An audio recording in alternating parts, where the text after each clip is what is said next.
how do you invest in a bear market? Well, here's maybe we could define it as one or two tips, Okay. if we want to call it. Number one, think about owning a business rather than a stock. Think about owning a business rather than a stock. And I think I've said this on the podcast before. I hope people forgive me if I go to this well again. I love Fruit of the Loom as an example. And I often trick people with a trick question to teach a point. It's a rhetorical question. I say, what's the price of Fruit of the Loom today on the stock market? They say, well, I don't know. I don't follow Fruit of the Loom. And I says, well, there isn't one because it's not a publicly traded company. It's a trick question. It's a company owned by Warren Buffett. They make underwear. And so in a market crash, one might say, how does Warren Buffett feel about Fruit of the Loom and being owner of that company during a market crash? Well, generally what's going to happen is the price of a stock is what's going to be really, really changing.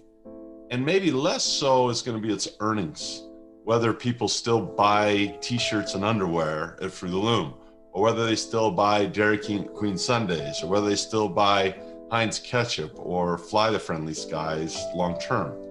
So in the case of the pandemic, Buffett sold Delta probably for other reasons, but I bought some Delta because I thought, you know what? Someday this pandemic is going to have a beginning and someday it's going to have an end. And I don't think it's a 50-year problem or a 30-year, even a 20-year problem. And I just think people are going to want to fly again. I think they're going to want to get around and fly again. And I just don't know that I'll get another opportunity to own a company like this for a very long time. I think they'll start paying a dividend again someday. So I thought this is one I might want to buy. Does that make sense? Yeah, it does trigger two questions for me. One, it sounds like when you're trying to say buy it while it's on sale, that sounds speculative, which is not exactly what we try to do. But then the last thing you just said there was, it sounded like Delta sounded like a quality company. So it sounded like you kind of went to the fundamentals. Am I getting Absolutely. Absolutely. In my son's trying to be a basketball player, and we're getting close to the end of his first season of freshman. And now we'll go back and begin in the summer, we'll begin to hone his fundamentals. A doctor will do what's called a vital signs. That's the fundamentals. I mean, body mass index, heart rate, blood sugar. These are fundamentals that tell me about the health of something. So like I said earlier, in a bear market, think about owning a company more than owning a stock. Think about the cash flow they produce more than the price tag on it. My goal when I buy something is to get it to pay for itself eventually. A good example for me is Bitcoin. I think I bought a Bitcoin at like $55,000 last, I'll call it maybe November, when it was a little higher. Went up to 69,000, down to 32. Right now it's probably sitting around 38, 39, something like that. And it's just ridden the price up and down. But what's been consistent is the options I've sold. So I think since on that single Bitcoin, I've used it as an example for, because I like Bitcoin for a hedge, not a cash flow, but people want to know how to do it. So let's say you receive, I want to say between like around $16,000. Well, it's down 17 from where I bought it, but I've received 16,000, and I really don't care where the price goes because I'm just going to keep doing that cash flow. So the first tip is own a company, not a stock. Think about owning a company, not a stock. Number two is make sure it cash flows, because the cash flow should continue most likely through the bear market.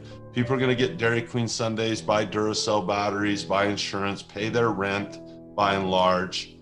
If you're not over leveraged in the rental market, you should be able to be okay in a tough time if the house price goes down. So I'm sure that there's been, if I were to look at Zillow and look at the rental properties I own, I'm sure there's been some fluctuation. I'm sure they haven't gone up steady like this, but that's what the rent looks like, right? The rent's consistent. If I have a good tenant and I have a good quality property to offer that tenant, there's no reason they should leave. So that's the game. So is own a business, not a stock, and think about cash flow and operational cash flow rather than capital gain or loss with a stock price. and you mentioned two ways of cash flow. You mentioned dividends, but then you also mentioned options. Do you need both? Correct.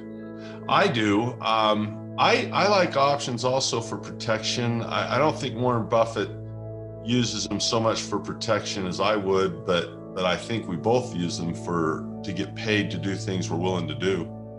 I like to hold quality companies, but like if I said to Kenny Macro, I said, "Are you willing to sell this project?"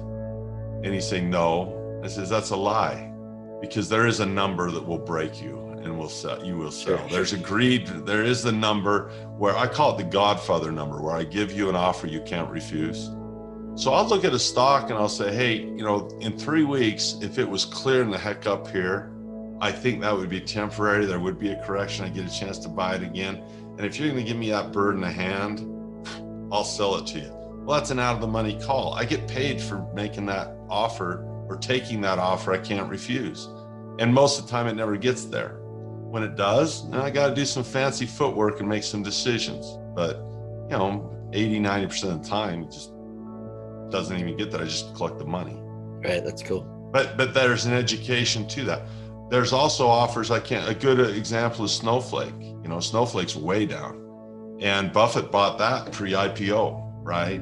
Snowflake has a lot of hubbub about it, a lot of buzz on it. Obviously, it's pretty fundamentally sound as a business, or Buffett's not interested.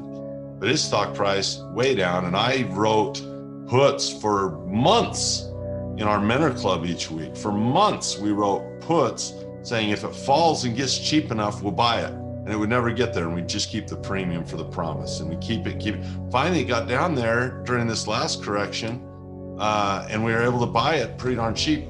With all that money that we'd had from selling puts month after month, that reduced our cost basis on it. So I'm a big fan of owning a business, not a stock, and thinking about the cash flow, and then also think about what 10 years. I don't believe in buying a stock and hold it until you die. If the fundamentals go to pot, just like Warren Buffett, if the fundamentals aren't there and the cash flow is drying up, Buffett will sell. It's not a matter of price, though. It's a matter of quality of business. And that takes education, in my opinion. And I'm not perfect at it, but I would tell people, they want to make it more complex than it is. I get very angry. You came up to Salt Lake and were visiting me with Rob for a while. We had lunch. And, I vented a little bit about some of the people I hear say, "Oh yeah, I took $1,000 and turned into $10,000 in 4 days." Or I took 7,000 and turned it into $1 million in a year, whatever their claim is. To me, that's just not what the average, it certainly hasn't been my experience. I don't know how to do that. But I think there's an appeal to people that get caught up in the moment of, they feel there's an opportunity, electricity, when there's high emotion, whether it's up or down. And I would recommend to avoid that. If you invest emotionally, generally you're going to wind up on the wrong side of things.